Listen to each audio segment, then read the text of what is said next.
government shutdown this year. Do you realize this is the third government shutdown this year?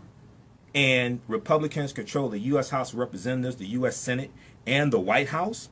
And Donald Trump said that this was his shutdown, December 11th, 2018.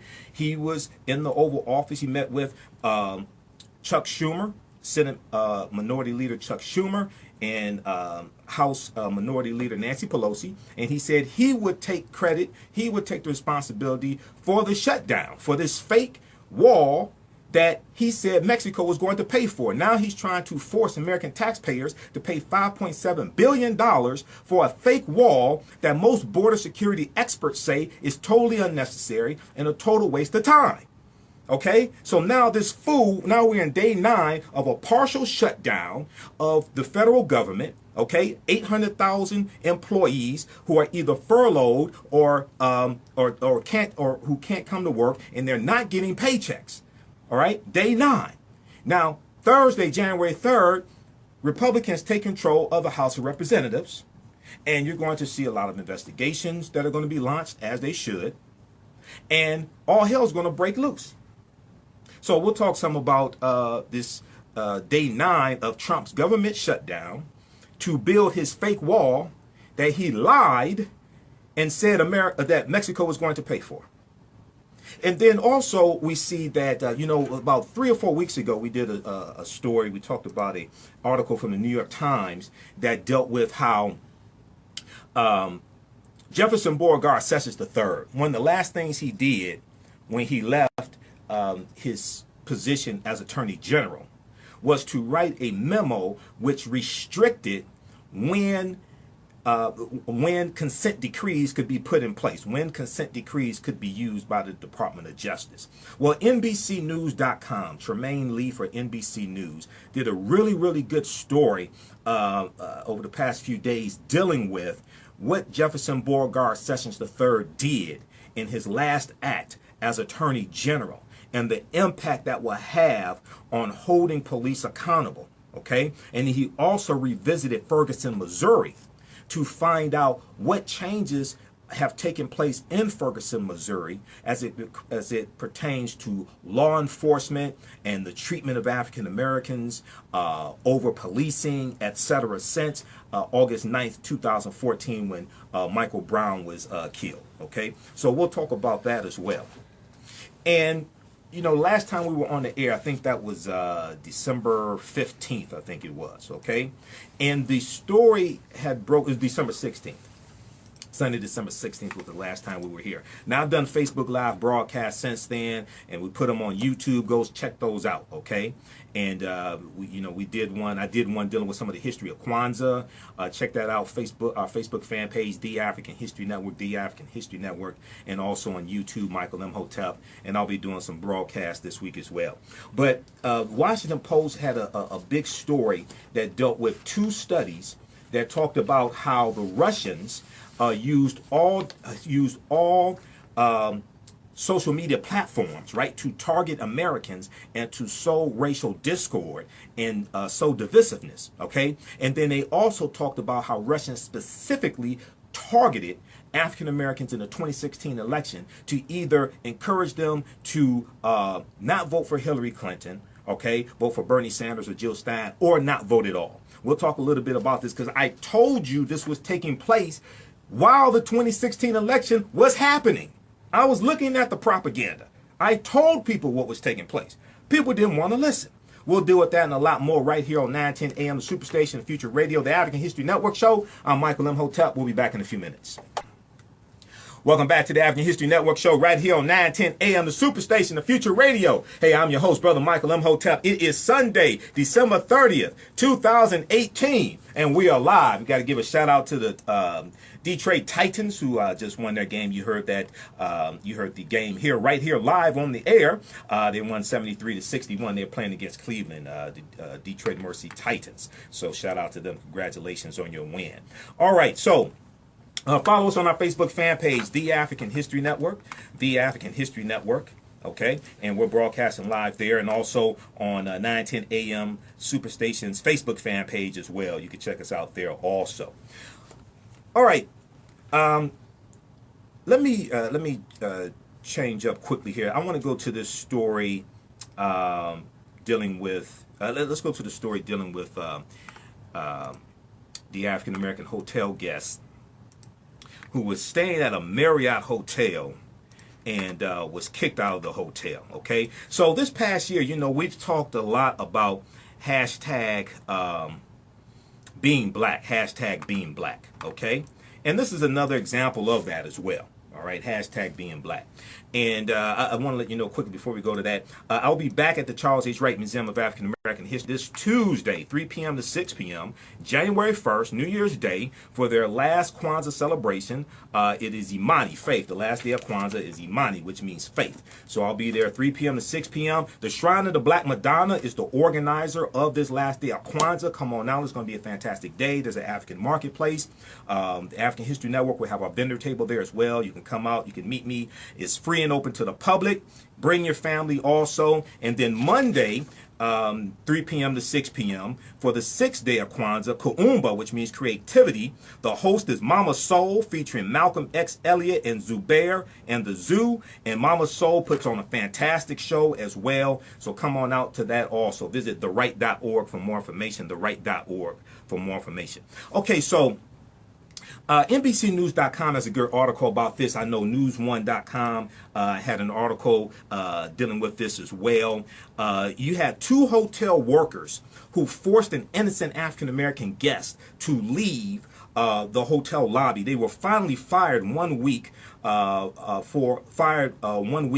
the apparent racial profiling incident that took place in Oregon.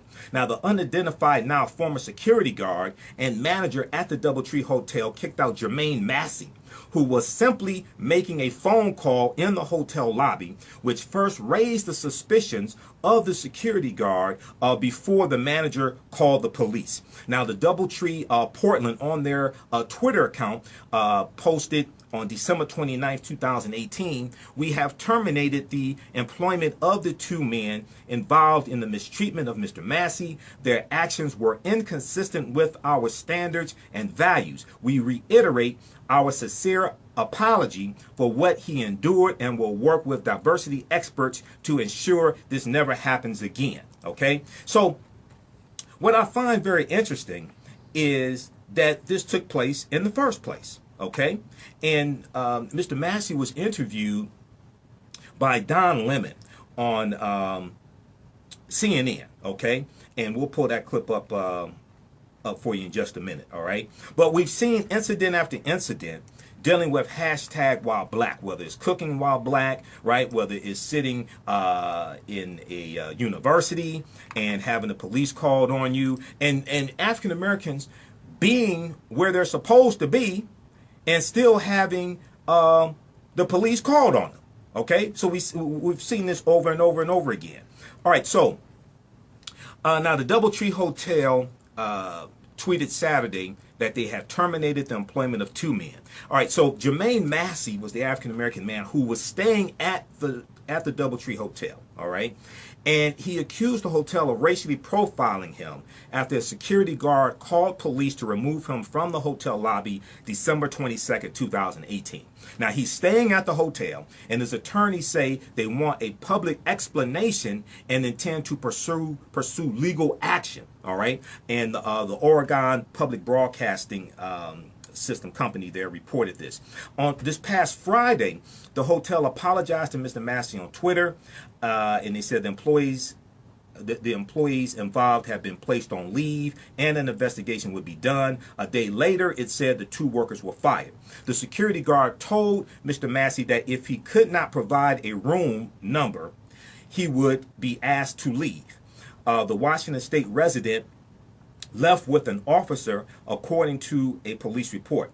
Now, Mr. Massey posted a video on social media that shows part of the interaction with the security guard. And, you know, you have to wonder if this brother did not have, if he first of all, he was on the phone talking to his mother. He just left the Travis Scott concert. Now, that's a whole nother conversation. I don't know why you're going to see Travis Scott, but that don't justify them kicking you out of the hotel, all right?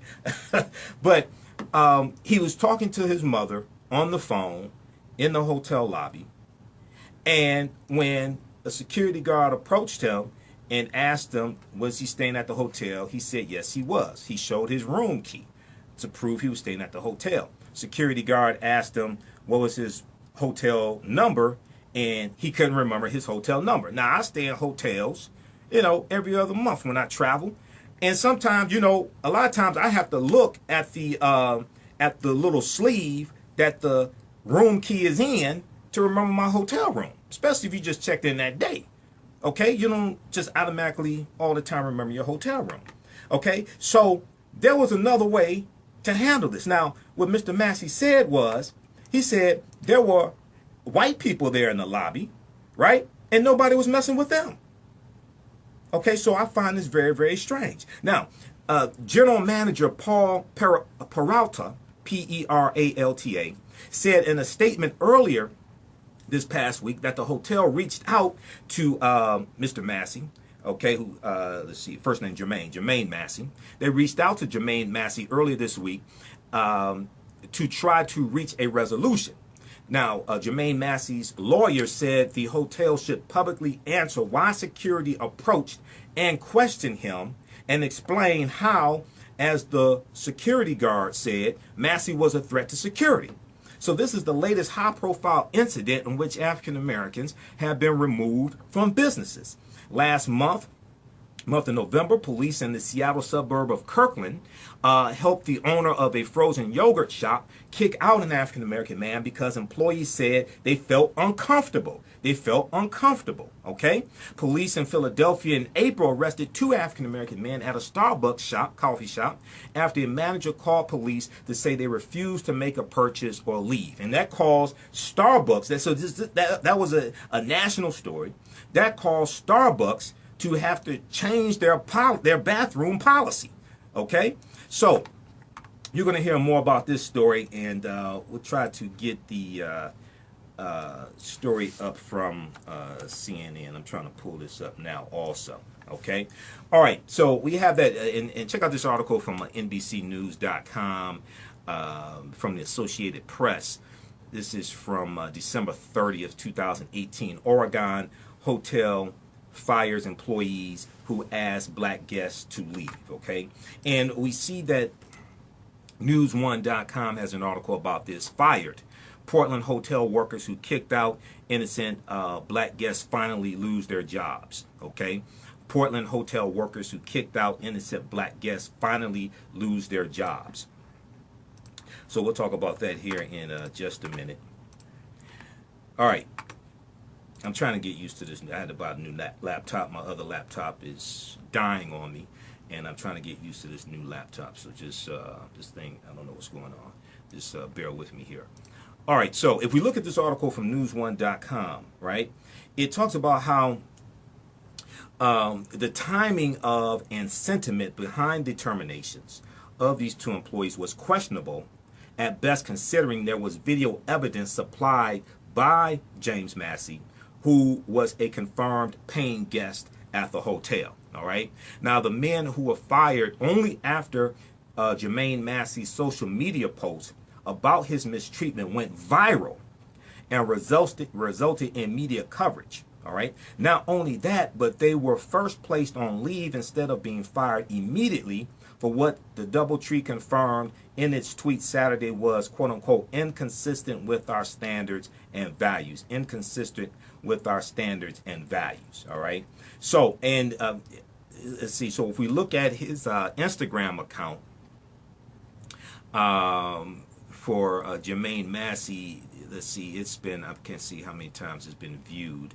But it has like 5,189 comments. His post, he actually has a post of the security guard, they're calling the police on him, confronting him, etc. And he said, tonight I was racially profiled and discriminated against for taking a phone call in the lobby of my hotel room at the DoubleTree PDX. The security guard, whose name is Earl, apparently decided that he would call the police on me. The exact reason is still unclear to me. He said that I was a safety threat to the other guests and that I was trespassing, and and said that I was a disturbance because I took a personal phone call from my mom in a more remote area of the lobby. He said the manager who actually called the cops, so apparently the manager's name is Louis, L-U-I-S, or Louise, actually asked me after he called the cops what happened. They already had in their minds that they didn't want me there, so I waited for the cops to show up, and when they did, I explained my side of the story, and they didn't want to hear it. They asked me if I had personal items in my room, which of course I did, and asked me to go retrieve them. They told me that since the hotel requested me to leave, that if I did not leave, I would be considered a trespasser and would be thrown in jail. I complied and cooperated and was not issued a refund for my room. I packed my stuff and went to another hotel. I cannot believe the level of professionalism that this hotel property had with me tonight. It's basically saying the lack of professionalism. It is never okay to discriminate against guests for the color of their skin and to prejudge them based on your own bias against that race. Earl is a disgrace. Calls himself a man, but calls the Portland Police Department on a man who was minding his own business in the lobby of his hotel. I had my hotel key in my hand the entire conversation. He knew I was a guest. He wanted to prove a point and did it in the worst way. Not really shocked that this happened, but just extremely disappointed. I would be seeking justice, believe that. So that was Jermaine Massey's social media post. And that was, I can't see the date here, but that, I guess that was about December 22nd. What's the date here? It says 7 days ago. Okay, so that's basically December 22nd. All right, and let's see here. Okay, and then we have the story dealing with the African American wrestler as well. Okay, and that is another shocking story. Example of hashtag while black, and we'll come to that story here in just a minute. Okay, now here is Thursday, December 27th, at the Charles H. Wright Museum of African American History. I was the keynote speaker once again for the Malcolm X grassroots movement, and they host the second day of Kwanzaa. So each day, so the Charles H. Wright Museum of African American History, they celebrate Kwanzaa all 7 days, okay? December 26th through January the 1st. And each day, there's a different community organization that organizes that particular day of Kwanzaa. All right, so the second day, the first day was the Million Man March Alumni Association and African Liberation Day Committee. The second day is the Malcolm X Grassroots Movement, all right? Here is an excerpt of my presentation. My presentation was called From Kwanzaa to Wakanda. From Kwanzaa to Wakanda, Reconnecting African Americans to African Culture for Self-Empowerment, okay? And let's see, let's turn up the volume here. All right, let's go to this clip.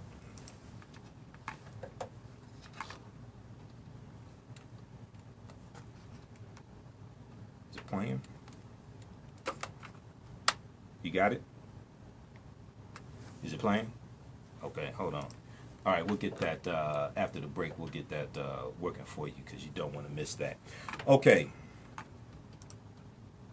All right, so then we have the story of the African American wrestler, and this story went viral. It went national, and a lot of people were outraged by it. Also, okay, and especially when people saw the video of it. All right, so in the family of Andrew Johnson, he's the 16-year-old African-American male, the family spoke out also, and they expressed their gratitude for the overwhelming show of support for their son, arguing that he was under duress and visibly shaken after a referee gave him 90 seconds to cut his hair or forfeit the match. 90 seconds to cut his hair or forfeit the match, all right? And so this was a situation where he had locks, okay, or what some people call dreadlocks. And the referee said that his locks were too long and that the head covering that he was wearing was not sufficient enough, okay, and that he either had to cut his hair or forfeit the match. So he had someone cut his hair. His coaches intervened. I mean, this went on for some time. His coaches intervened. They were arguing with the ref, things like this, to try to rectify this so he didn't have to cut his hair. Now, he had wrestled in at least 2 other matches, and he had his hair basically the same lift. He had locks also, and this was not a problem, all right? But with this with this coach, all of a sudden, it's a problem, all right? And Atlanta Journal-Constitution has an article about this. Ref who forced high school wrestler to cut dreadlocks suspended. Ref who forced high school wrestler to cut dreadlocks has been suspended. The New Jersey referee who forced a high school wrestler to cut his dreadlocks before a match has been suspended as a state agency investigates the incident. And actually now he's not, he won't be handling any more, last I heard, he won't be refereeing any more matches from what I understand. If we go back to this article from Atlanta Journal-Constitution, Larry White, executive director of the New Jersey State Interscholastic Athletic Association, said in a statement that those groups that assign high school wrestling referees in New Jersey will not assign the referee in question until this matter has been thoroughly reviewed. The incident is now under investigation by the New Jersey Civil Rights Division. Okay, so the referee in question, his name is Alan Maloney. And he forced 16-year-old Andrew Johnson of Buena Regional High School to either cut his dreadlocks or forfeit his match at a December 19, 2018 meet. Andrew Johnson opted for a last-minute haircut, and video of a school official cutting Johnson's hair was tweeted by a local reporter. All right, and this went viral. This went been viewed hundreds of thousands of times, I think, or even millions of times. Johnson went on to win his match, as reported by SNJ Today. Now, Alan Maloney's ultimatum to Andrew Johnson and the video showing Johnson's hair being cut sparked outrage online as social media users decried the incident as discriminatory and racist. Andrew Johnson is African American and Alan Maloney is white. The referee was accused of using a racial slur in a 2016 incident as well.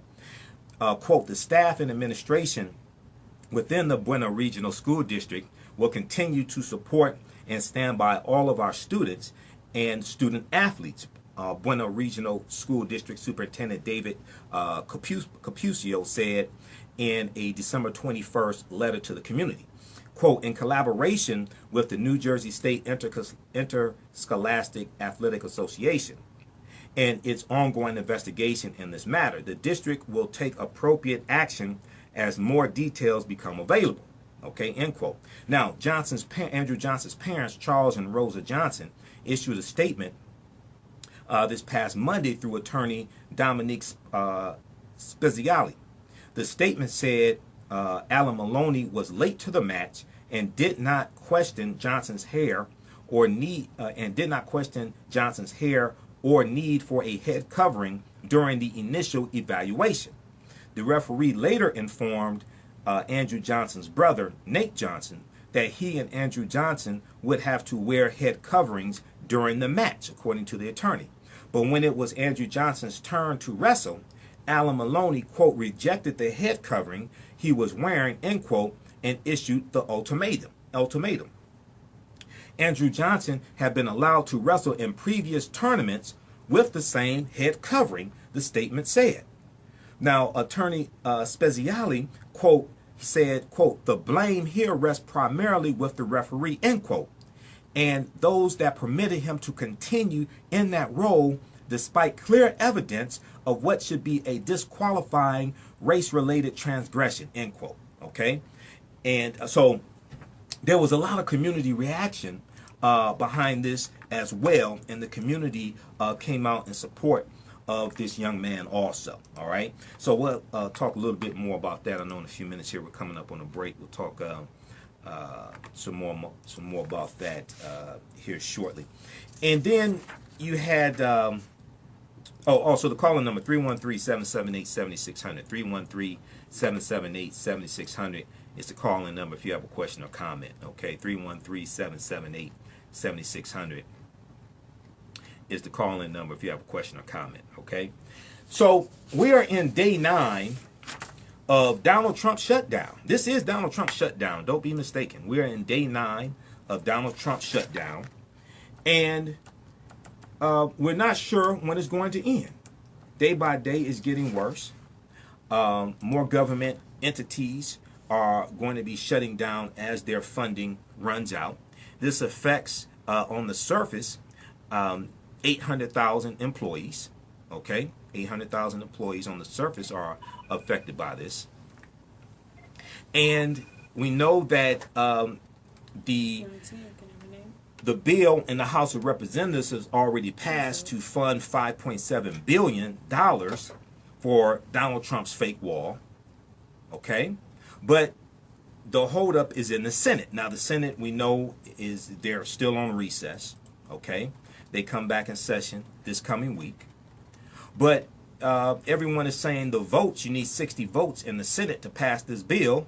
And everyone is saying that in the Senate, the votes are not there, okay, to pass this bill.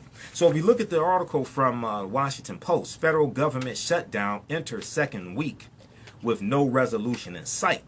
So Republicans debated the definition of the border wall that Donald Trump is demanding to reopen the federal government as the shutdown entered its second week on Sunday, December 30th. With both parties continuing to dig in and shift blame.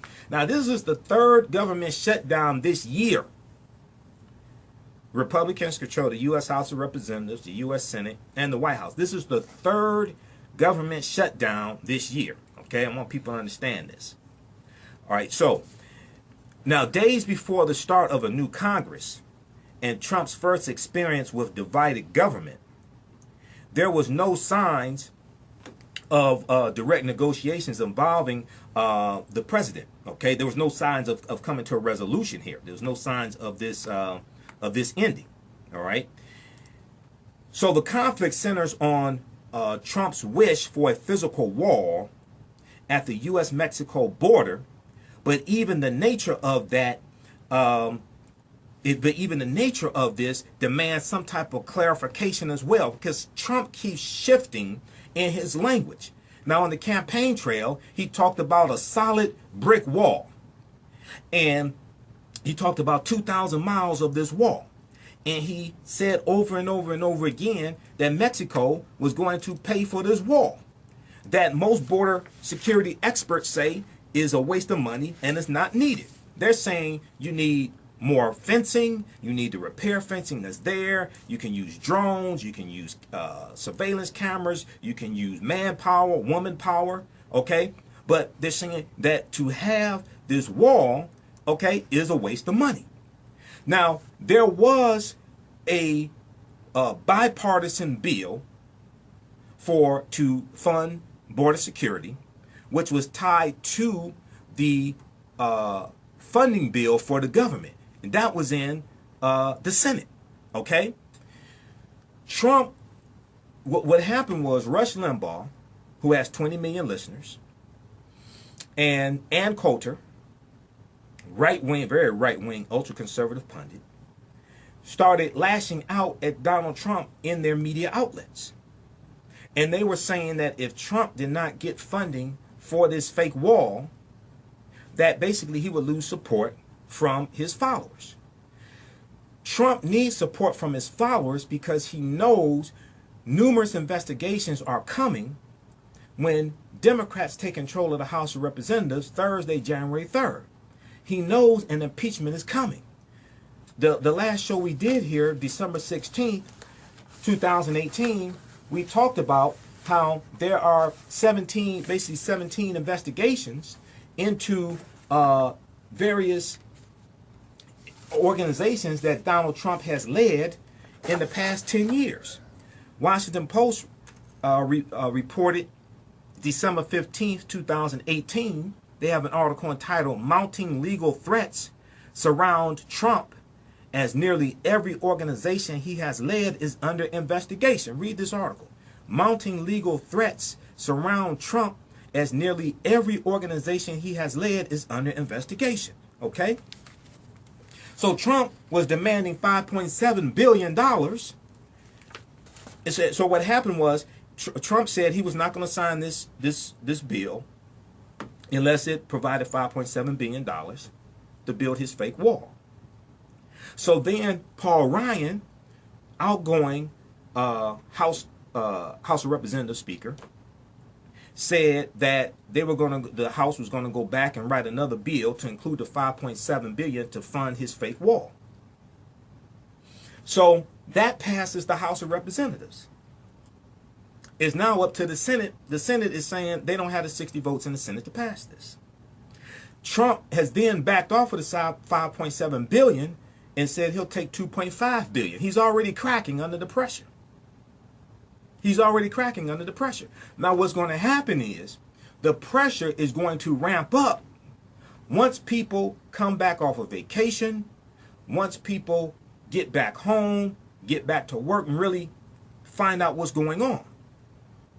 So days before the start of a new Congress and Trump's first experience with divided government, there were no signs of direct negotiations involving the president, Republicans and Democrats to end the partial closure, affecting hundreds of thousands of increasingly anxious federal workers. There's about 800,000 that are impacted by this directly. Okay? The conflict centers on Trump's wish for a physical wall at the U.S.-Mexico border, but even the nature of that demand became freshly mired in controversy. As outgoing Chief of Staff John F. Kelly, White House Chief of Staff, said the administration had long since moved away from the concrete barrier Trump has often described in rapturous terms. So Trump had backed away from that. And he's talking about slate walls and things like this. He knows Mexico's not going to pay for this wall.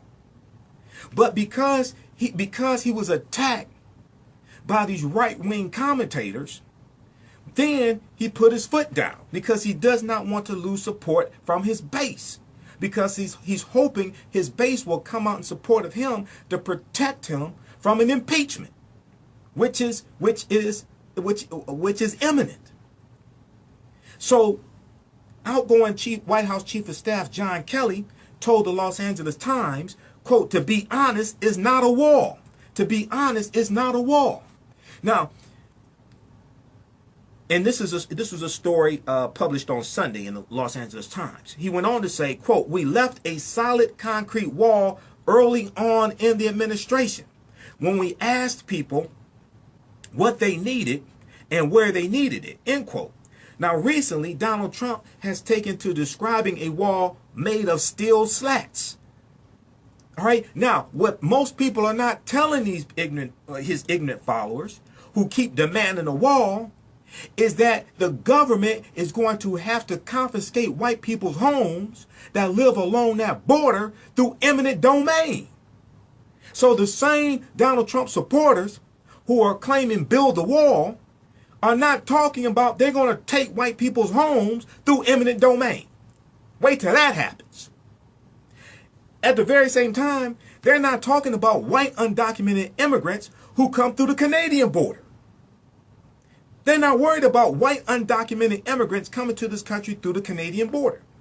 The focus is not on white undocumented immigrants who come here legally on visas, then overstay their visas, and now they're undocumented. That's not the focus. This is coming out of white supremacy and the fear of the browning of America. So you're targeting people who come through the U.S.-Mexico border. But at the same time, Trump wants to criminalize those who are seeking political asylum, which is international law, and that's international law that the U.S. government helped to create. And Trump doesn't want to talk about the U.S. policies to Central America for the past 50 years, and in some cases the past 100 years, that create the violent conditions that they're fleeing Central America from to seek political asylum in the U.S. Trump doesn't want to talk about the U.S. involvement in those policies. So, you know, Vice.com, I think it was Vice.com or Vox.com, had a big article dealing with this and dealing with some of the history of those policies. Okay, we'll talk about that a little bit more on the other side of the break. You listen to the African History Network show, 910 AM Superstation, the Future Radio. 313-778-7600 is the call-in number. If you have a question or comment, 313-778-7600 is the call-in number if you have a question or comment. All right. So Senator Lindsey Graham, okay, and we saw, you know, Lindsey Graham gave a press conference today. And Lindsey Graham is another one. Sometimes he has a spine, sometimes his spine is made of jelly. Okay? But he said, quote, the wall has become a metaphor for border security. What we're talking about is a physical barrier where it makes sense. Now, just to be clear, Democrats have historically and continue to fund border security. But they're totally against this wall, which they say is a waste of money. So when Donald Trump lies and says Democrats want open borders, that's an absolute lie. When Sarah Huckabee Sanders says that Democrats don't want border security, that's an absolute lie. When incoming White House Chief of Staff Mick Mulvaney, okay, who was the White House Budget Director, when he lies and says Democrats don't want border security, that's an absolute lie. They want drones, more fencing and to repair the fencing that's there, better security, manpower, surveillance equipment, surveillance cameras. But this wall is a total waste of money. And at the same time, Donald Trump is supposed to be the great negotiator.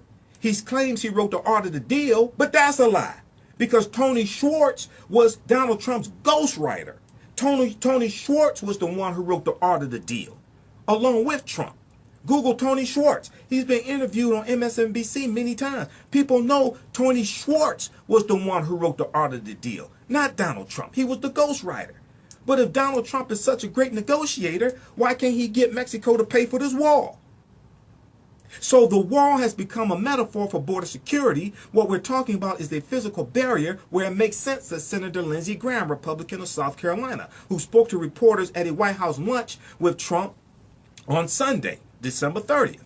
He emerged suggesting that the president might win over Democrats by trading wall funding for an extension of legal status for certain immigrants whom Trump has threatened to deport.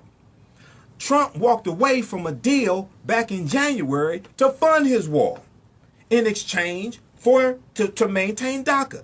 Trump walked away, and you remember Trump talked about how he loved the dreamers and things like this. Trump walked away from 3 deals this year to maintain DACA. This, I mean, for somebody who claims to be a great businessman and a great negotiator, this guy shows no understanding of that. And for a deal to take place and for you to negotiate in good faith, you have to have faith in the person you're negotiating with, that they will uphold their end of the bargain and not change their position every other day. We're coming up on a break right here. You listen to 910 AM, the Superstation, the Future Radio. 313-778-7600 is the call-in number. When we come back, we'll continue this. We'll go to the phone lines. We'll go to Tony on line 1. And we'll also talk about some of the history of Kwanzaa, from Kwanzaa to Wakanda, reconnecting African Americans to African culture for self-empowerment. I'm Michael Imhotep. We'll be back in a few minutes. Welcome back to the African History Network show right here on 910 AM, the Superstation, the Future Radio. Hey, I'm your host, Brother Michael Imhotep. It is Sunday, December 30th, 2018, last show of the year, and we're live.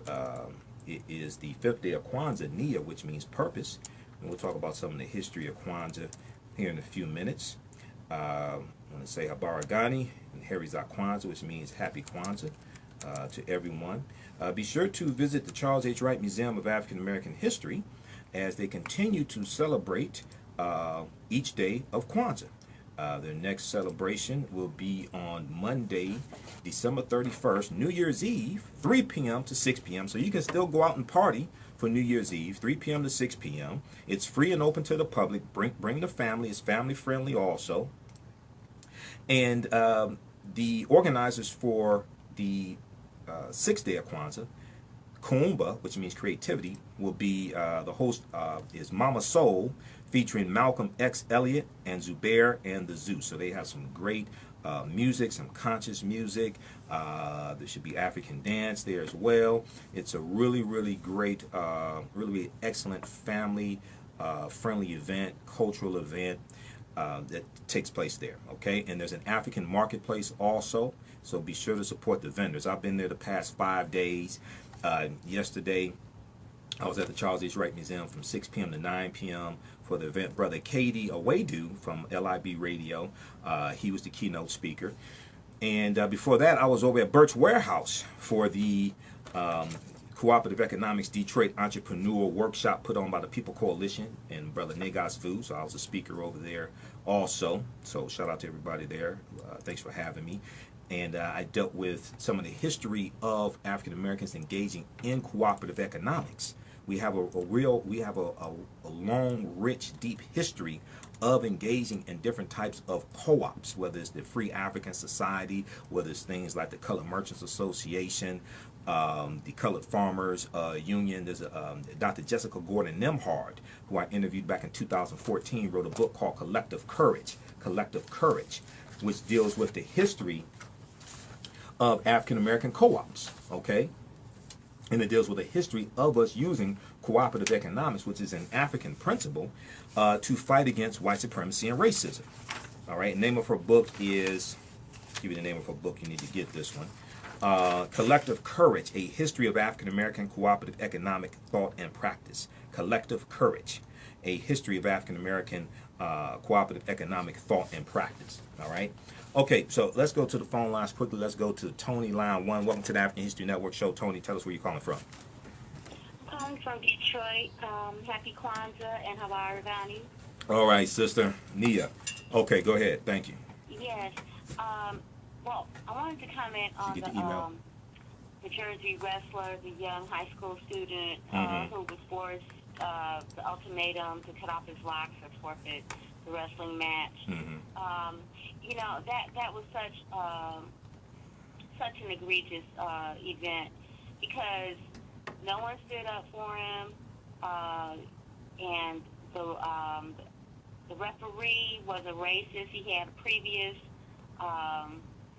racist incident with another referee where he called him the N-word and got smacked down. But and he did not. He was late for the weigh-in, and so right before the match, he gives this young man the ultimatum when he could have put on the head wrap with his ear because that's what he had been doing previously. So it was clearly racist, and I hope his family sues him and gets some justice for that.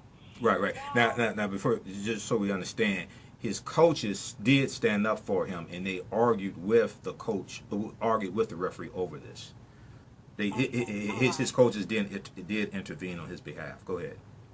Okay, Michael, I didn't hear that part. Thanks for bringing that to light for me. The wall, there are tunnels that the drug cartel, with the approval of the CIA, have been utilizing on that border for years. So the wall is just asinine, and I don't know which one of his cronies 45 is trying to pay to build the wall, but it's asinine. And I wanted to talk about, did you hear about the Prada bags with the Sambo Coon symbols on them? Yeah. On them? Yeah, I posted an article about that. Now, what the tunnels that you said the CIA is allowing the Mexican drug cartel to use, what evidence are you citing of this? Okay, what was the drug kingpin who kept escaping? El Chapo? Yeah, he's the one with all his billions of dollars. He had those built years and years ago. What evidence are you citing of this? Pardon me? So what evidence are you citing for that? Oh, just the fact that it's been documented that he has the tunnels and that was his escape route. It's been videotaped. You can Google and see the evidence. There are tunnels Okay. Arizona, Mexico, California. I've seen articles about tunnels, but I'm trying to find out what evidence is being cited that El Chapo built the tunnels and that the CIA let him build the tunnels and let him use it. That's what I'm talking about. I've seen articles recently about tunnels. We know the government has been complicit over the years with drugs coming into the black communities, into the U.S. We've seen that. What I'm saying is the drugs come in unimpeded a lot of times, and there are many ways to get past border security. And the drones, it's all kinds of technology that would be more efficient than a physical wall. Yeah, I'm saying that has to be just a pretext for 45's base to, pacify his, just his whole stance on immigration and their biases, and he's just trying to fortify his base. That's all. Right. I'm saying that it's a nonsensical thing to do. Okay.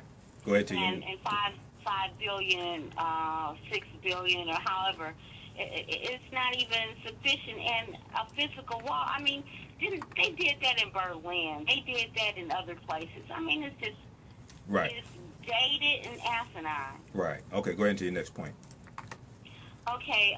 My next point was I just wanted us to try to observe and implement the principles of Kwanzaa, get on an agenda that we can all relate to and progress in the new year, and kind of be on code. And I have been doing a little bit of research on Denmark, Vesey, Vesey, mm-hmm. and I think that's worthy of contemplating. And I just want us to educate ourselves and just get on point, on code in the next year, because it's a desperate and a volatile time, and we just really need to be woke. Okay. All right. Thanks for calling in. You coming to the Charles H. Wright Museum for African American History for the Kwanzaa celebration Monday and Tuesday? That's right. I said, are you coming? Yes. Okay. Yes, okay. I'll be there Tuesday. I'll be there New Year's Day. Great. Okay. Take care. I'll say a hotel. Okay. Take care, sister. Peace. Thank you. Peace. All right. 313-778-7600 is the calling number if you have a question or comment. 313-778-7600. Okay, ABC News has an article, New Jersey Superintendent decides referee who made teen cut hair won't work in district again. This is from December 26, 2018. New Jersey Superintendent decides referee who made teen cut hair won't work in district again. Good Morning America. Let's see, ABC News had a story about this. They did a segment about this. Let's take a listen to this. Wrestler forced by a referee to cut his dreadlocks just moments before the match. This case has provoked a board meeting overnight. And the case of a high school wrestler forced by a referee to cut his dreadlocks just moments before the match. This case has provoked so much outrage, and ABC's Adrienne Bankert is here with the latest. Adrienne, good morning. Good morning to you too, Dan. A special emergency meeting held to discuss the questionable actions of this referee and a chance for the family of this young wrestler to speak through their lawyer about just how difficult this has been for their son. It's the controversy the world's been watching. A high school wrestler given an ultimatum to cut his hair before competing in a wrestling match. This should not have happened to Andrew. This should not happen to any high school athlete, student athlete in that position. On Wednesday, the Buena, New Jersey Regional School Board held an emergency meeting to announce an internal investigation into why a trainer cut off Andrew Johnson's dreadlocks at the insistence of the referee, instead of Johnson's hair being pulled back and covered. He was emotionally drained. He had tears coming down his eyes as his locks were being cut off. The family attorney says it was traumatic for the 16-year-old. Was there things that could have been done? Yes. As I said, was there administrators that were there that could have stepped up that did not? That did not try to plead with the ref. The school superintendent says the referee, Alan Maloney, will never officiate another match in the district. We don't want to be a part with the referee moving forward. He's done working with our district. The family claims in a statement that Maloney was late and missed weigh-ins the moment Johnson's appearance would have been checked out, and that the head covering Johnson had was rejected by the referee. High school wrestling regulations state that an athlete's hair cannot hang longer than his shirt collar and must be contained in a head cover or hairnet. But for many in the community, the controversy has hit a nerve. It should not have happened. That kid, it's going to take that kid years to get over that. And the referee, if there are racial overtones, he needs to be gone from the sport forever. Okay? That's it. Bottom line. New Jersey Civil Rights Division is also investigating this case, and the family's lawyer also tells ABC News that although the Buena Regional High School wrestling team does have a match scheduled for today, Andrew Johnson will not be present. You said it. This case has really touched a nerve. Adrian, thank you. Absolutely. Appreciate it. Okay, all right, so that was from ABC News, Good Morning America. Check out the article, December 26, 2018, New Jersey superintendent decides referee who made teen cut hair won't work in district again. Now, coaches did stand up for Andrew Johnson. The superintendent there was talking about administration not stepping up, but coaches did intervene and argue with the referee, okay? All right, so Thursday, December 27th, once again, I was the keynote speaker at the Charles H. Wright Museum of African American History for the Kwanzaa celebration there. And if you want me to do a presentation for your group or organization, be sure to email me at info, I-N-F-O, at AfricanHistoryNetwork.com, info, I-N-F-O, at AfricanHistoryNetwork.com.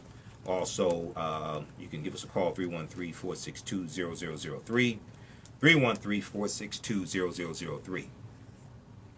So, in the presentation I did Thursday, as well as yesterday, at Burt's Warehouse for Ujamaa, and the presentations I've done in 2017 and in 2016.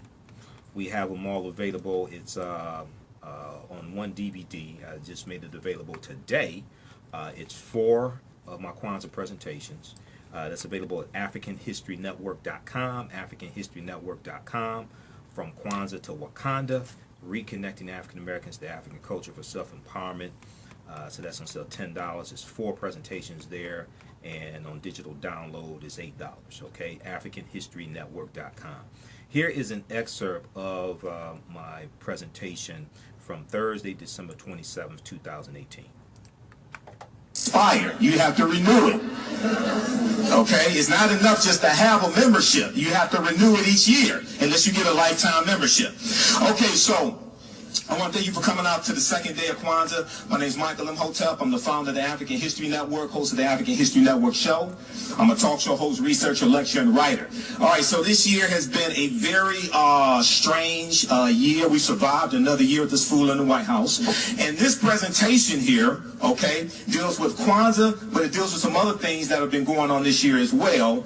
And we know the film Black Panther was really big this year, and it really inspired a lot of African Americans. So the name of this presentation is From Kwanzaa to Wakanda, Reconnecting African Americans to African Culture and History for Self-Empowerment. All right? Now, how many people listen to the African History Network show on 9:10 a.m. the Superstation? Raise your hand. All right, good, good, good. All right, good. Because look, it's a lot of work. And I say we, the African History is me. All right, it's a whole lot of work. You have no idea. So keep listening. Sundays, 9 p.m. to 11 p.m. Eastern Standard Time, we focus on educating, empowering, and inspiring people of African descent throughout the diaspora and around the world, because right now it corrects wrong behavior. All right, the pamphlets are coming around with my information also as well. And when you go to our website, AfricanHistoryNetwork.com, did you know you can listen to almost 900 audio podcasts of our shows going back to 2010? Did you know that? And it's free? Okay, take advantage of that, because that costs a lot of money for me to be able to do that. All right, so the Malcolm X Grassroots Movement Membership Drive, I want to thank Sister Shoshana, Brother Bomani, everybody involved for having me speak again to you all as well. And they want you to join also the Malcolm X Grassroots member of Malcolm X grassroots movement also. Okay, now anytime I do a presentation, I know I may say some things that people disagree with, may not like. I may say some things that are outside the circumference of your own awareness. Just because you never heard them before, disagree with them, or don't like them, does not mean that they are not true. It just means you have to do some research to understand what I'm talking about, all right? And I learned that from one of my teachers, Dr. Ray Hagins. Now, Malcolm taught us many things, and one of the things he talked to us about and taught us about was the power of the media. Okay, and you know, my degree is in business administration with a major in marketing from Wayne State University, so I understand media. I was trained in the programming. Okay, I know the programming when I see it. And Malcolm said the media is the most powerful entity on earth. They have the power to make the innocent guilty and to make the guilty innocent, and that's power because they control the minds of the masses. All right, now, with Kwanzaa, as well as the film Black Panther, it had people. Kwanzaa helps reconnect us to African history and African culture, right? And it causes us to ask the question of who are you? And with the film Black Panther, we saw many African Americans going to see the film all across the country wearing African garb. Okay, and we haven't seen anything like that since Coming to America, going to Zamunda. Remember that, like 1988? Okay, there were more people wearing African garb going to see the film Black Panther than we see usually going to Kwanzaa celebrations wearing African garb. Now here's Malcolm in about 58, 59 seconds, right? Asking the question of who are you? Hopefully the Bible. Turn that way. Don't tell me Negro, that's not it. What were you before the white man named you a Negro? And where were you? And what did you have? What was yours? What language did you speak then? What was your name? It couldn't have been Smith or Jones or Butch or Powell. That wasn't your name. They don't have those kind of names where you and I came from. No, what was your name? And why don't you now know what your name was then? Where did it go? Where did you lose it? Who took it? And how did he take it? What tongue did you speak? How did the man take your tongue? Where is your history? How did the man wipe out your history? What did the man do to make you as dumb as you are right now? All right, give it up for Malcolm X.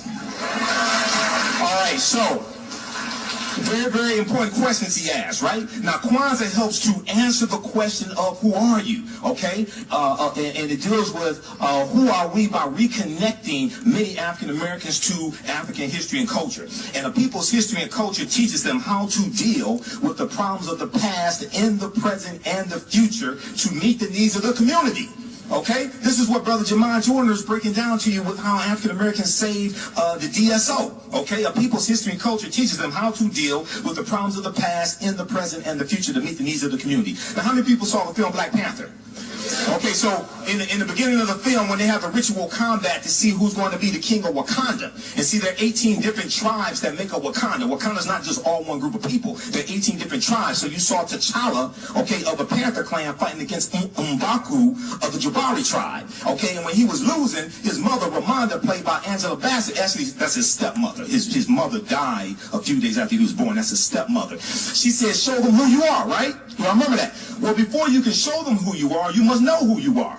And so even though slavery is part of our history, what I even have to argue with some of the academics about is that African people were in this land we call the United States of America for at least 51,700 years before Native Americans came into existence. We were here long before the transatlantic slave trade started. I'm not saying the transatlantic slave trade did not happen. I'm saying we have to understand at least the last 50,000 years of history. Even when you deal with the Spanish were taking Africans into the territory we call South Carolina in the 1520s. That's 100 years before August 20th, 1619 in Jamestown, Virginia. So this is a friend of mine, Dr. David Imhotep, who wrote the book, The First Americans Were Africans, Documented Evidence. How many people are familiar with this book? Okay, we need to get familiar with this book. His new book comes out in January 2019, so we're trying to get him back here to Detroit because his new book is called... All right. His new book is called The First Americans Were Africans, Documented Evidence Revisited. We'll have him right here on the 910 AM, the Superstation, the African History Network show, Dr. David Imhotep. You listen to the African History Network show. I'm Michael Imhotep. 313-778-7600. We're coming up on a break. We'll be back in a few minutes. Welcome back to the African History Network show right here on 910 AM, the Superstation, the Future Radio. Hey, I'm your host, Brother Michael Imhotep. It is Sunday, December 30th, 2018.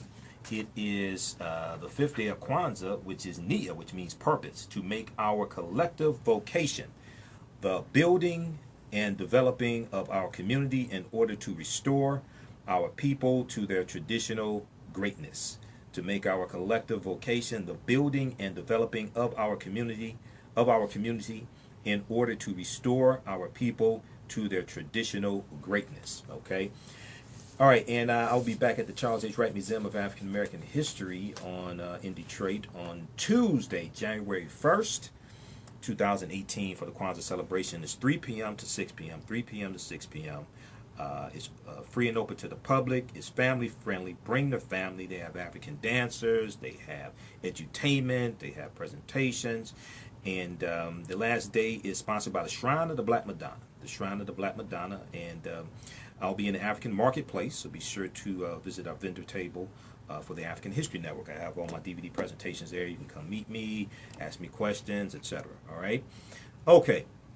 So right before the break, I was sharing with you an excerpt of my presentation I did Thursday at the Charles H. Wright Museum for the second day of Kwanzaa, Kuji Chakalia, which means self-determination.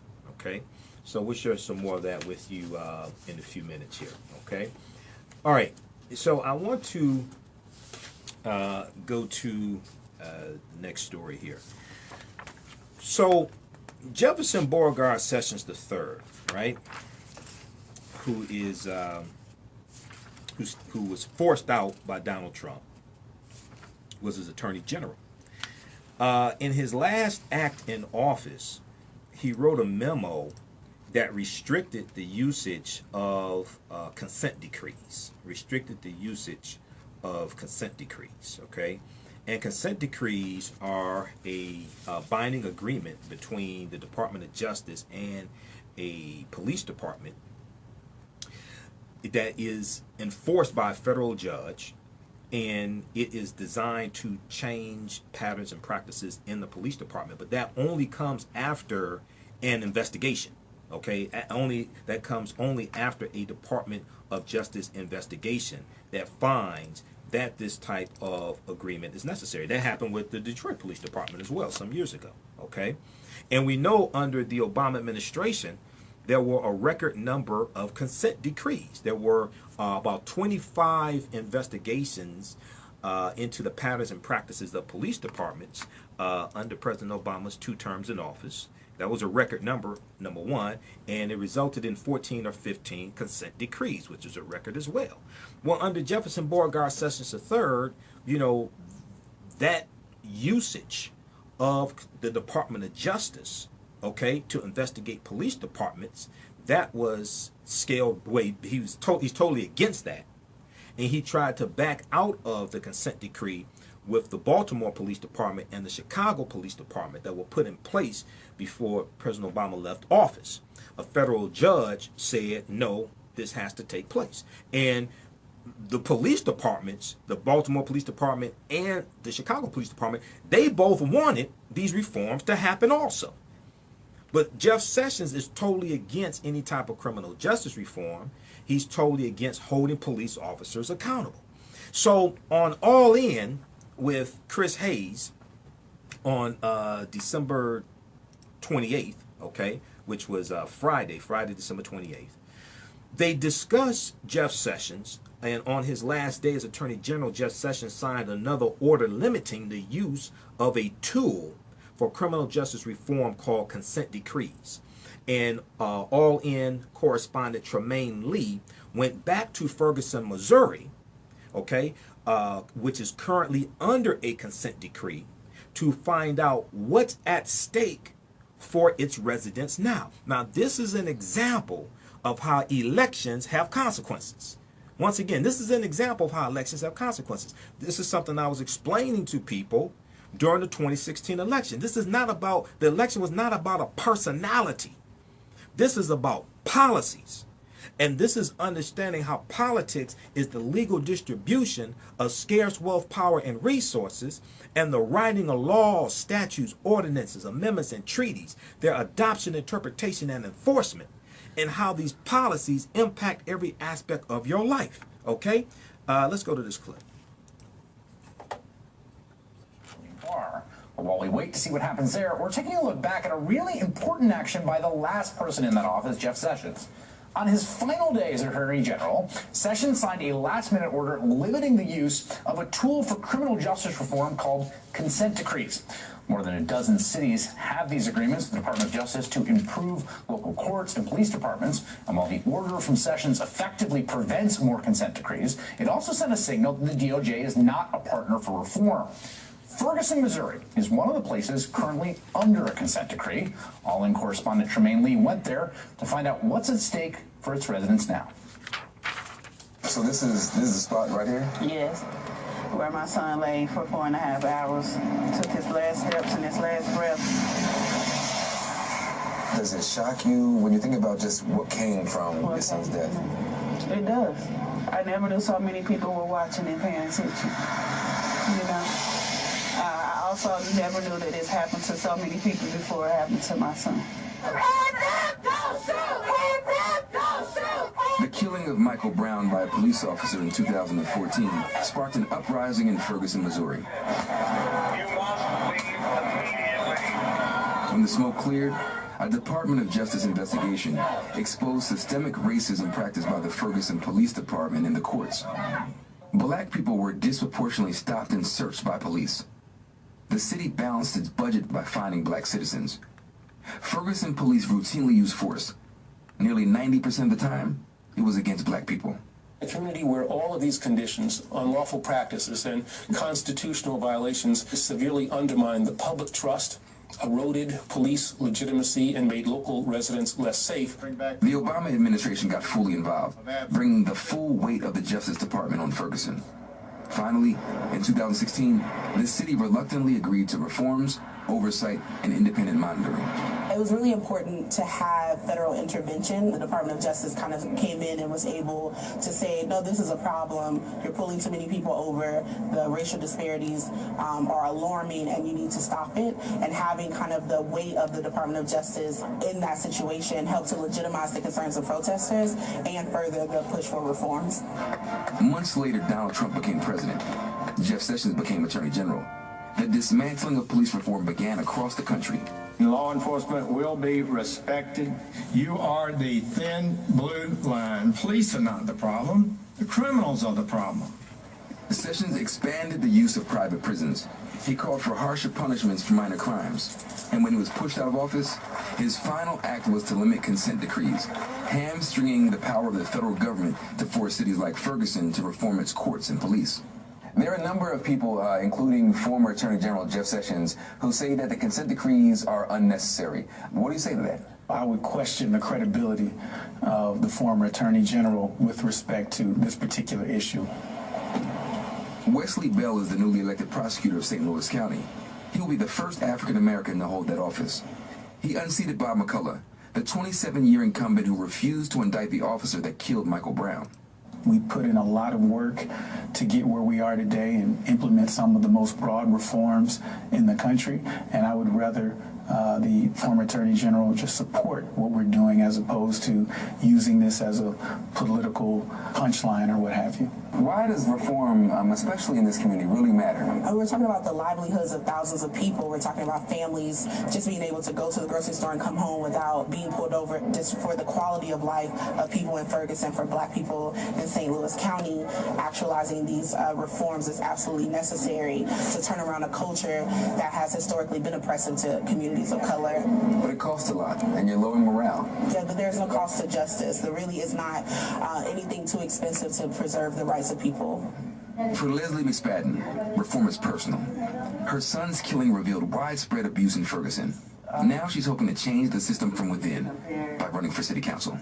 I've had to deal with the tear gas. I've had to deal with the racist cops, the disgusting comments. And Ferguson is full of children. It's important that we secure their futures, that we try to restore the trust between the community and the police department. When you think about you becoming part of this political process, does it feel like you're an extension of your son's legacy and continuing that fight from August 2014? Absolutely. I will be the person to define my son's legacy. Tremaine Lee joins me here now. That's great reporting, actually. It's great to see those folks and see what's new there. I guess the first question here is, how are things in Ferguson? You know, you and I are both down there reporting on it when everything happened in 2014. What was your sense just talking to people there, how it is now? As much has changed, so much has remained the same.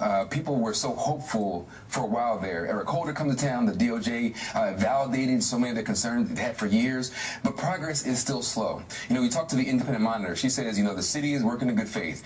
You talk to the new police chief who was tasked with kind of reforming policy. He says, hey, we're making progress. When Ferguson happened, there was only 2 black officers on the force, now there's about 17. He points to the color, the complexion, but that doesn't change policing in a city that is beleaguered at best, right? So folks in the community are still struggling. They're still trying to heal. You know, that DOJ document is one of the most shocking things I've ever read. Scathing.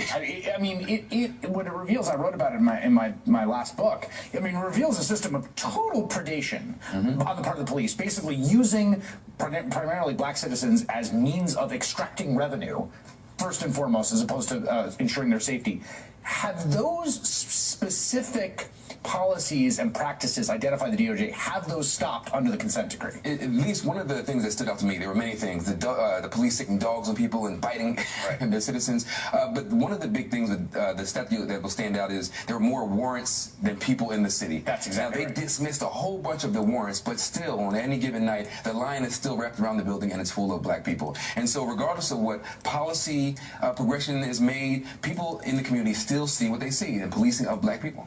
Has there been a change from people you talk to about what this consent decree on the ground looks like under the Trump administration as opposed to under the Obama administration? There are a lot of people who have been paying attention to just the attitude that Jeff Sessions came in with. Right. He came in saying they're low morale, they're no good. Time and again, he refers to like states' rights, that the federal government's role is not to police, no pun intended, local city government. Right. And so people see that, but the process has been so slow on the ground in Ferguson, they still haven't even implemented policy yet.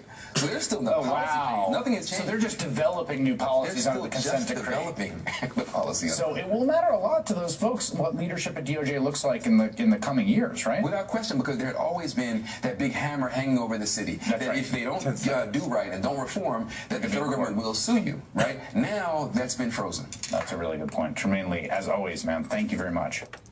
All right, so that was from All In. Excellent reporting from Tremaine Lee. Okay, he does a really, really good job on MSNBC. I've been watching him for a few years. That's from All In with Chris Hayes, MSNBC. The name of that clip is The Damage Done by Jeff Sessions' Last Act as AG. Check that out at msnbc.com. Now, this is an example of how politics impacts every aspect of our lives. African Americans make up 67% of the population of Ferguson, being terrorized, okay, by the government there, terrorized by the police. They were using writing fines, using ticketing people as a way to balance the budget. They generated over $2 million, right, in fines from writing tickets, okay? So then you have them talking about how the implementation of these policies has been very slow. All right. Now, when you deal with the way policing was done in Ferguson, targeting African Americans, this directly impacted the economic condition of many African Americans there in Ferguson, because they're spending so much money paying fines, and then if you don't pay the fine, your license is suspended. You can't drive to work. If you try to drive to work on a suspended license because you're trying to pay your mortgage, pay your rent, take care of your family, then you can be locked up. Those policies directly impacted the economic condition of African Americans right there in Ferguson, Missouri. Then you have the federal government under Jefferson Beauregard Sessions III, who was nominated by Donald Trump to be his attorney general, okay, who is totally against these consent decrees, and he's totally against holding police officers accountable. So when you have a presidential election, it's not about one person versus another person. It's not about one personality versus another personality. You have to go to their websites. You have to read their policies. You have to listen to their campaign speeches, and understanding how these policies that they're talking about implementing will benefit you and how they will hurt you. How do their policies line up with the issues that you're concerned about? Okay, so we just saw a couple weeks ago, we saw the the First Step Act, the First Step Criminal Justice Reform Act was signed into law by Trump, okay? But Trump is not an advocate of criminal justice reform. He has not been an advocate of criminal justice reform. Coming from the White House, that was Jared Kushner behind that. Because Jared Kushner's father went to prison. It was U.S. Attorney Chris Christie, who was the governor of New Jersey. Before that, U.S. Attorney. It was Chris Christie who sent Jared Kushner's father to prison. But if Trump was really for criminal justice reform, then why did Trump reverse President Obama's August 2016 initiative to end the U.S. government using privatized prisons for federal prisoners? Okay? President Obama announced that they would not renew those contracts for privatized prisons for federal prisoners. So if you're for criminal justice reform, right, but you didn't vote to stop Trump and vote for somebody who had a chance of stopping him, because there was only one candidate, whether you liked it or not. This is not a personality contest. You're not taking them to the prom. You're not having them over for Thanksgiving dinner. You're not trying to marry them. This is about policies and how these policies impact your life. There was only one candidate who had a chance in hell of winning the 2016 election, and it wasn't Jill Stein. I repeat, it was not Jill Stein. It wasn't Gary Johnson. And even Gary Johnson's vice presidential candidate, Governor Bill Weld, for the Independent Party, he dropped out of the race 3 weeks before the election because he knew they didn't have a chance. And he said, we must stop Trump. So if Trump was really concerned about criminal justice reform, then why did Trump reverse President Obama's initiative to stop using privatized prisons for federal prisoners? Trump, his campaign received almost $600,000 from Core Civic and Geo Group. Core Civic used to be called Corrections Corporation of America. They're the largest owner-operator of privatized prisons in this country. And Geo Group is basically the second largest owner-operator of privatized prisons in this country. And they also have large contracts for the detention of migrant children coming to this country. Follow the money. Okay, so see that, so the connection between those entities like that, that's not really being talked about. Who's getting the contracts? There's $1 billion, actually more than $1 billion worth of contracts, okay, to house these migrant children. Who has these contracts? Now, what people fail to understand is not voting does not mean that these policies don't impact you, number one. And number two, not voting does not mean your taxpayer dollars don't pay for these policies, even if the policies negatively impact you.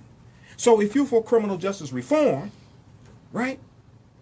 But then Trump says we're still going to fight, we're still going to use privatized prisons.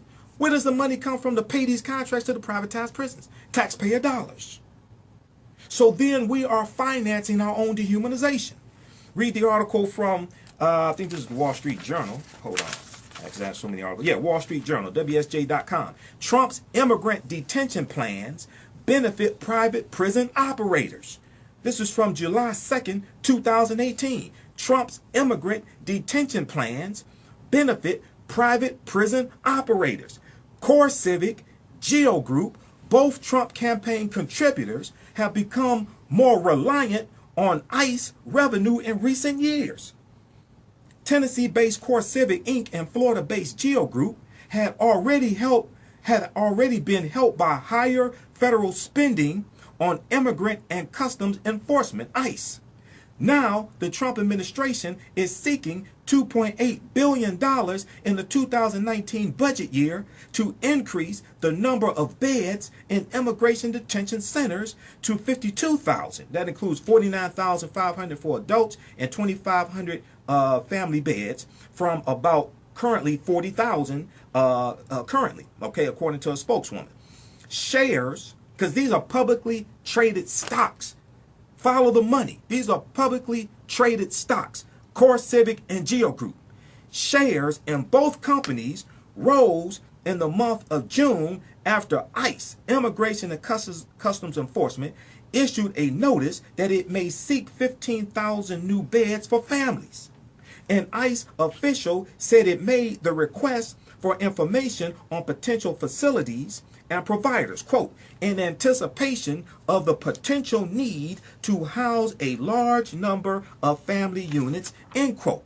Okay, so when you study this, right, this is about money, and corporations are making money off of criminalizing and housing these migrants coming to the country, and they're largely fleeing conditions that the U.S. government was involved in creating in they're largely fleeing conditions that the U.S. government was involved in creating in Central America.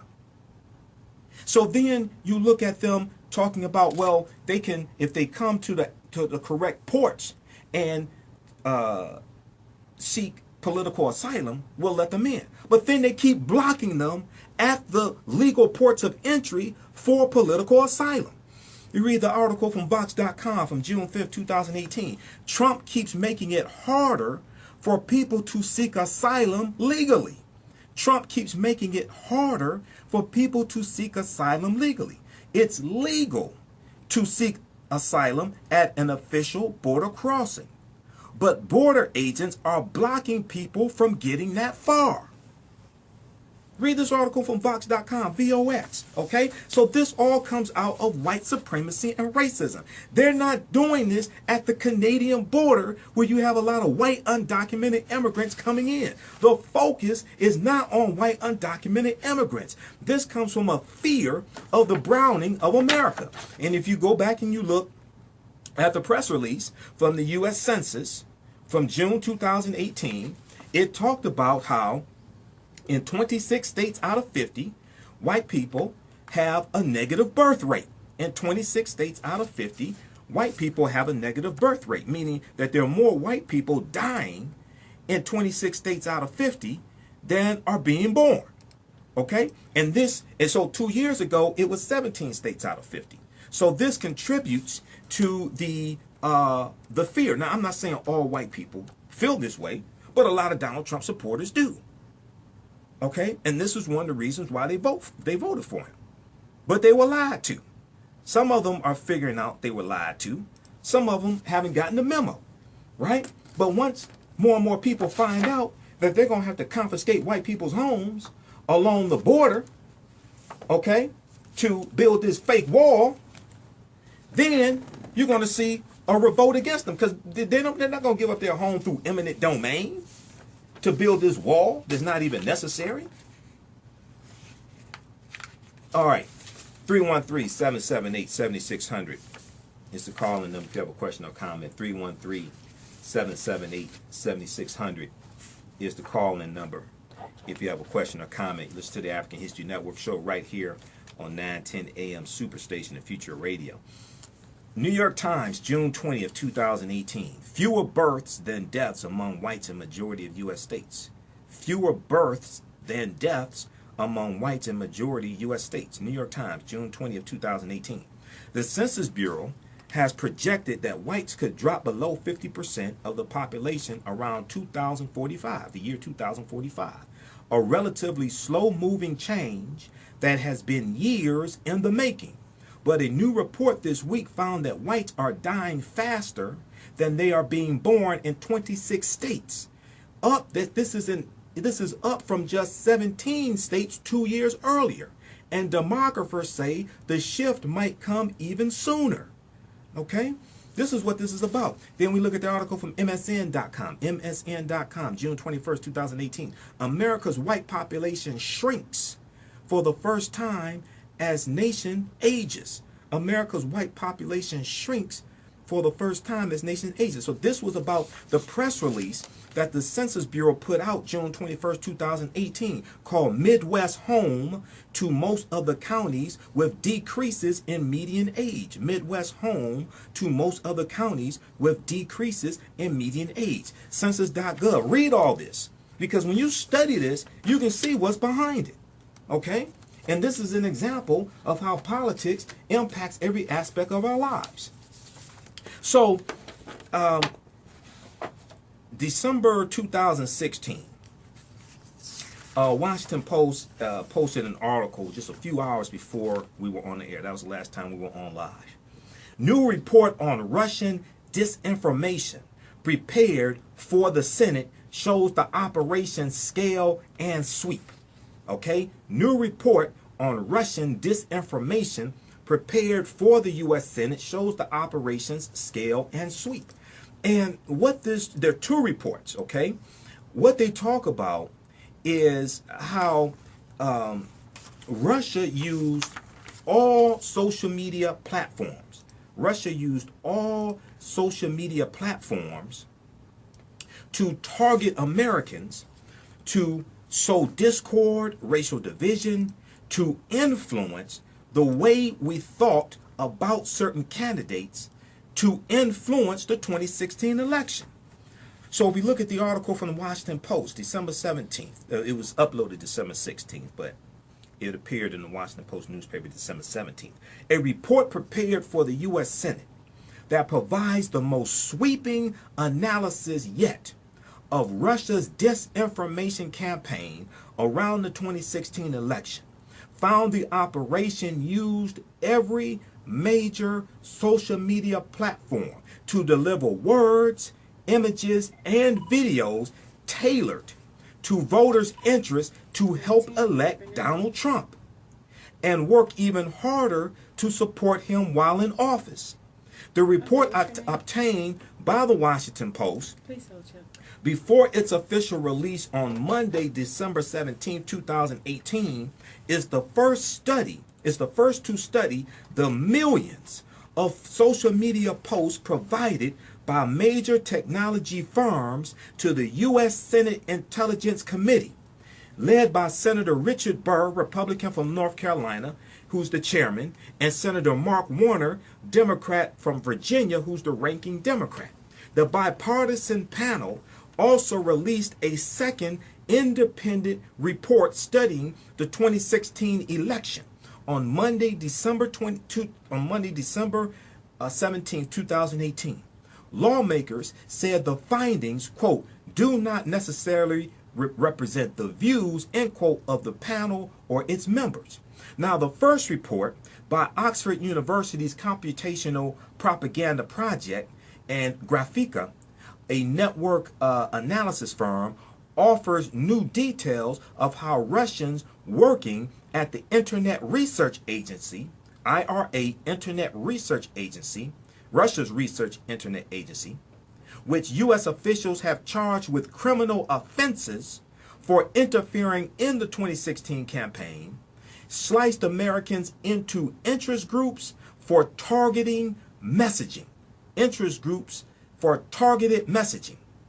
These efforts shifted over time, peaking at key political moments such as presidential debates or party conventions, the report found.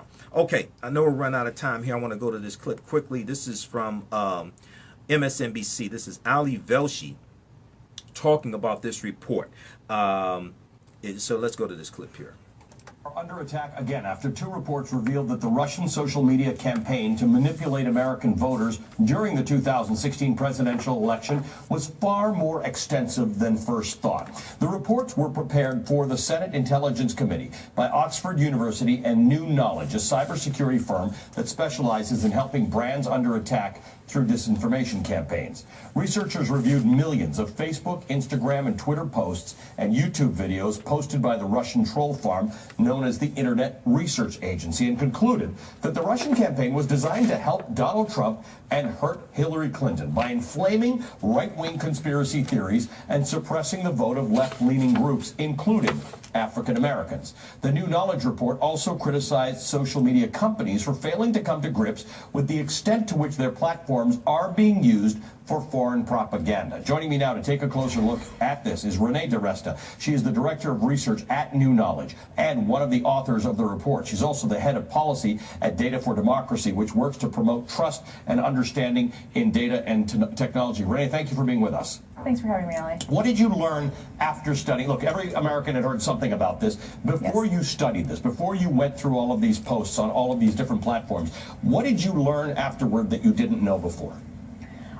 I think the key takeaways from this report came from the organic posts. So a lot of us had seen the ads, a lot of us had seen some contextless memes floating around, but what we had all of a sudden was the full scope in chronological order with dates, with engagements, with a deep understanding of the pages as they ran, the groups that they targeted. And what really came to light was that this was a multi-year influence operation designed to create audiences that had bonds reinforced by particular in-group tendencies, people who had a particular affinity or particular ethnic or racial background or particular interest. They created these communities and then they turned them on and they politicized them as we moved into 2016, but that wasn't what they were originally created for. Renee, so this Internet Research Agency, the Troll Farm that we've all talked about, they were pretty sophisticated in being able to target people specifically in various demographics.